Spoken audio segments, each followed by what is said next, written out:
Hi all, this is Anjali and welcome to my channel. So आज हम करेंगे कुछ और multiple choice questions based on computer fundamentals. So आपके पास हर वीडियो में आपको 15 क्वेश्चंस कराए जाते हैं और वैसे ही आज की वीडियो में भी हम 15 क्वेश्चंस करेंगे and at the end you can tell me कि आपके 15 में से कितने क्वेश्चंस सही थे। ठीक है, ये सारे टॉपिक्स जो हम यहाँ पर कवर कर रहे हैं वो ऑलरेडी चैनल पे मैं करा चुकी हूँ, तो वो आप प्लेलिस्ट में देख सकते हैं, आपको वीडियोस मिल जाएंगी, so you can study from there and practice के लिए आप ये एमसीक्यूज कर सकते हैं। तो चलिए शुरू करते हैं। पहला क्वेश्चन है, Windows settings are recorded in which file out of the given options. तो ये जो गिवन ऑप्शंस है इसमें से किस सिस्टम फाइल के अंदर आपकी विंडोज की सेटिंग्स जो है वो स्टोर होती है, ये आपको बताना है। ठीक है, सो आपके पास INI का मतलब होता है इनिशियलाइज करने वाली जो फाइल होती है, that is with the extension INI। तो हमारा जो सही आंसर है आउट ऑफ दिस वो है win.ini।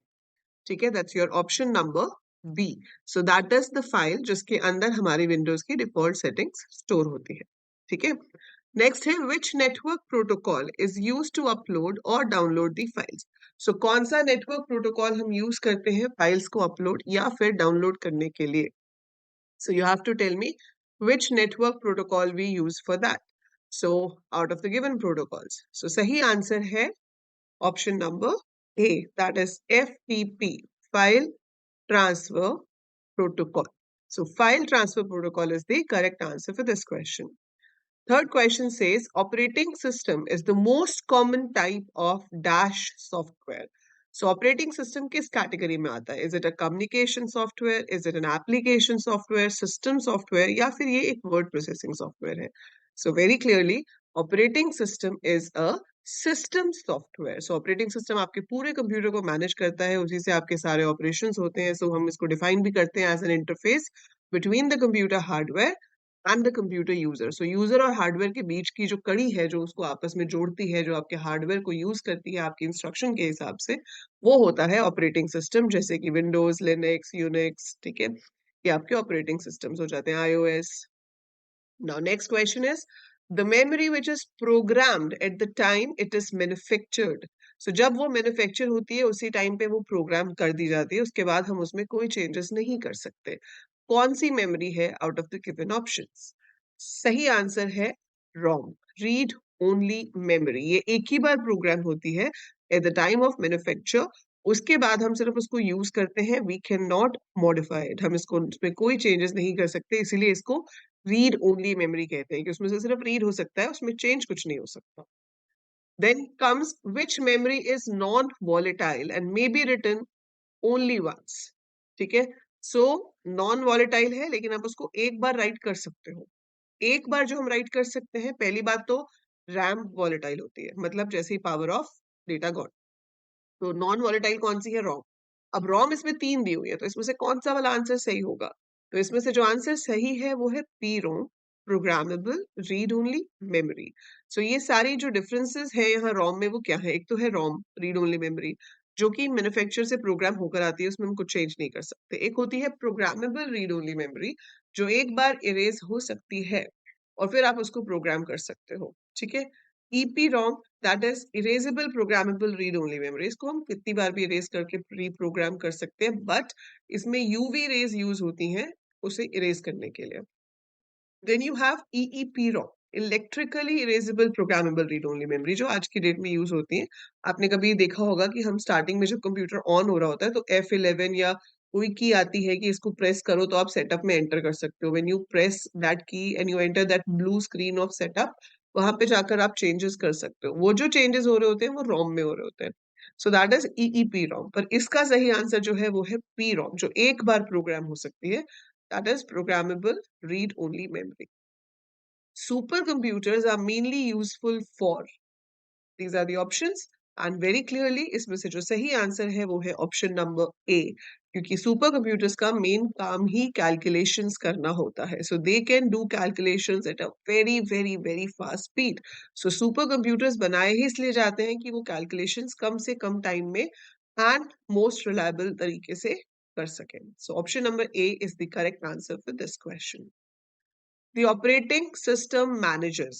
Now, operating system manages what? It manages memory, processor, disk and input-output devices, या फिर all of the above.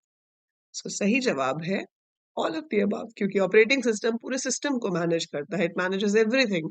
RAM में कब कहाँ क्या स्टोर होगा, कब डिलीट होगा, प्रोसेसर किस जॉब को एग्जीक्यूट करेगा, हार्ड डिस्क कैसे यूज होगी, किस इनपुट आउटपुट डिवाइस को किस प्रोसेस के थ्रू यूज करवाना है, वो सब ऑपरेटिंग सिस्टम का काम है। सो operating system does all of the above. Okay, now kilobyte, also referred to as KB, is equal to how many bytes? ठीक है। काफी स्टूडेंट्स इसमें कंफ्यूज होके 1000 बाइट्स कर सकते हैं, बट 1000 नहीं होता है। इसका आंसर है 1024 bytes to be specific. So it's 1024, क्योंकि 2 रेज टू द पावर 10 होता है। 2 raise to the power 10 bytes होती हैं। 2 रेज टू द पावर 10 का मतलब है 1024। सो 1024 बाइट्स होती हैं 1 किलोबाइट के अंदर। So 1 kilobyte is equal to 1024 bytes. फिर ऐसे ही 1 मेगाबाइट हो जाता है, जो कि 1024 किलोबाइट्स का होता है। फिर 1 गीगाबाइट हो जाता है, जो कि 1024 मेगाबाइट्स का होता है। So on we have terabyte, petabyte and all. Okay, which of the following is the fastest? So out of the given options, कौन सी चीज सबसे फास्ट होती है in terms of working? CPU, magnetic tape, video terminal, या फिर mechanical controllers? So answer is very clearly CPU, क्योंकि CPU से पास तो आपके सिस्टम में कुछ और होता नहीं है. So CPU, that is Central Processing Unit, is the fastest out of all these options. 10th question is, which is the device that converts computer output into a form that can be transmitted over a telephone line? अब इसका क्या मतलब है? देखो, computer का जो output है वो डिजिटल सिग्नल्स होते हैं, ठीक है। So it's in the digital form. लेकिन टेलीफोन लाइन से अगर उसको भेजना है, so it needs to be converted to analogue signals. So digital signals को एनालॉग सिग्नल्स में कन्वर्ट करना पड़ता है, और उसके लिए एक स्पेशल डिवाइस यूज होता है।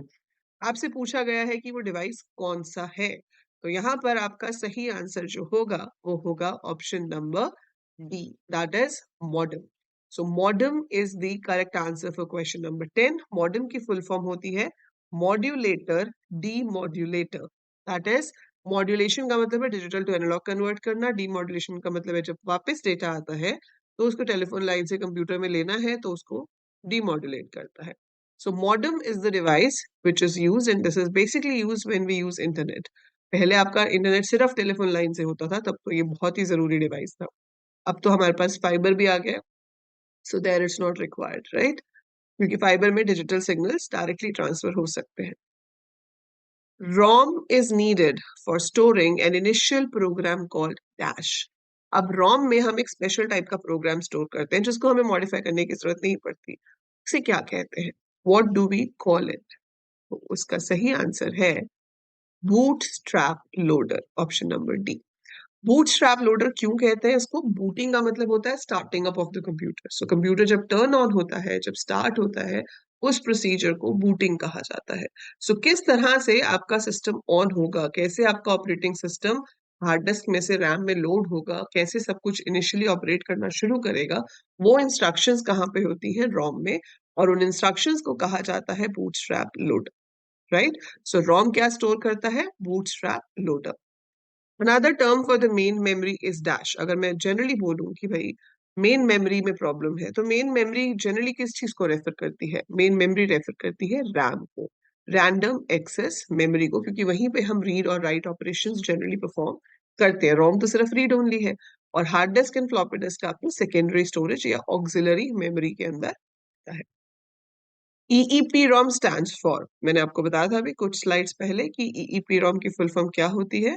So it is option number A, option number B, electrically.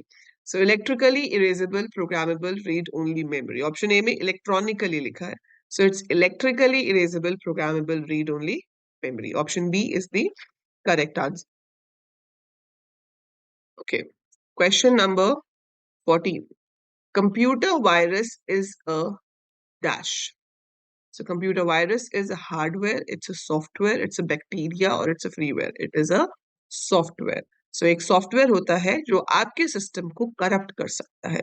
So एक ऐसा प्रोग्राम, एक ऐसा सॉफ्टवेयर जो हमारे सिस्टम में नेगेटिव तरीके से काम करता है, it can harm our computer files, that is called a virus. Okay, so option number B is the correct answer.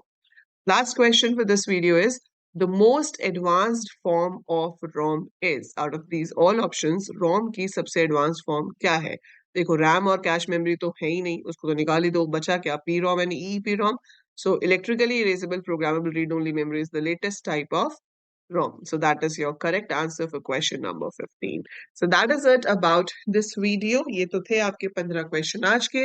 अगर आप ये सारे लेक्चर्स और ये क्वेश्चन आंसर्स भी देखना चाहते हो, इनकी पीडीएफ डाउनलोड करना चाहते हो, इसको as a mock test attempt करना चाहते हो कि आपके पास प्रॉपर क्वेश्चंस आए और जब आप एक सही आंसर करो तो आपको 4 पॉइंट्स मिले, जब आप एक गलत आंसर करो तो -1 हो जाए, जैसे कि एंट्रेंस एग्जाम में होता है. So if you want to try like that and see your performance, तो इसका मेरे पास ऐप पे कोर्स है. ठीक है, सो आप उस कोर्स को एक्सप्लोर कर सकते हो. There are many free mock test also available in that. So go and explore that course, link is in the description. And आप एनरोल भी कर सकते हो क्योंकि 2 अप्रैल के बाद से हम वहाँ पे लाइव क्लासेस करेंगे जिसमें हम टॉपिक्स भी कवर करेंगे एज वेल एज आपके सारे डाउट्स भी लेंगे. राइट, सो जाने से पहले वीडियो को लाइक जरूर कर देना एंड कमेंट्स में बताओ कि आपके 15 में से कितने ठीक थे. चैनल अगर अभी तक सब्सक्राइब नहीं किया है तो subscribe it now and share with your friends who are preparing for PC entrance exam और एनी अदर कॉम्पिटिटिव एग्जाम्स जहां उनको कंप्यूटर फंडामेंटल्स की जरूरत हो सकती है. So that is it for this video. I will see you in the next one. Till then take very good care of yourself.